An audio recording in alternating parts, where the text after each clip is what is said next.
প্রিয় বন্ধুগণ, আসসালামু আলাইকুম। এই মুহূর্তে আমি আছি বাংলাদেশের সিলেট জেলার কোম্পানীগঞ্জ উপজেলার ভোলাগঞ্জ সাদা পাথর এলাকায় 0.0 রেখা বরাবর। এখান থেকে ভারতের মেঘালয় রাজ্যের সুউচ্চ পাহাড়গুলি চমৎকার সুন্দর দেখা যাচ্ছে। এখন ফেব্রুয়ারি মাস, শুষ্ক মৌসুম। সাদা পাথর এলাকায় পানি নেই, সেজন্য আমরা এই বিস্তীর্ণ সাদা পাথর এলাকায় ঘুরে বেড়াচ্ছি।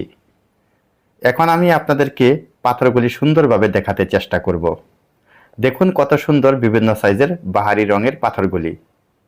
এই পাথরগুলি ক্রাশার মেশিন দিয়ে ভেঙে চূর্ণ করে বিভিন্ন সাইজের স্টোন চিপস তৈরি করে রাজধানী ঢাকাসহ সারা দেশের ইমারত নির্মাণ, ব্রিজ, কালভার্ট ও রেল লাইনের কাজে ব্যবহারের জন্য সরবরাহ করা হয়ে থাকে। এখানে বেড়াতে আসলে যে কারো মনে হবে যেন কোনো পাথরের রাজ্যে চলে আসছি। আজ 9 ফেব্রুয়ারি শুক্রবার হওয়ায় এই সাদা পাথর এলাকায় পর্যটকদের উপচে পড়া ভিড়। আমরা বাংলাদেশের একেবারে শেষ প্রান্তে চলে এসেছি। আপনারা দেখতে পাচ্ছেন এখানে নারী, পুরুষ, শিশু, হুজুর, বৃদ্ধ সহ বিভিন্ন বয়সের পর্যটকদের ঢল নেমেছে এই সাদা পাথর এলাকায়।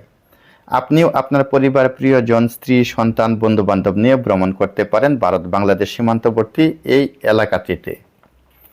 আমাদের সামনে ভারতের পাহাড় আর বাম দিকে রয়েছে একটি বিজিপি ক্যাম্প।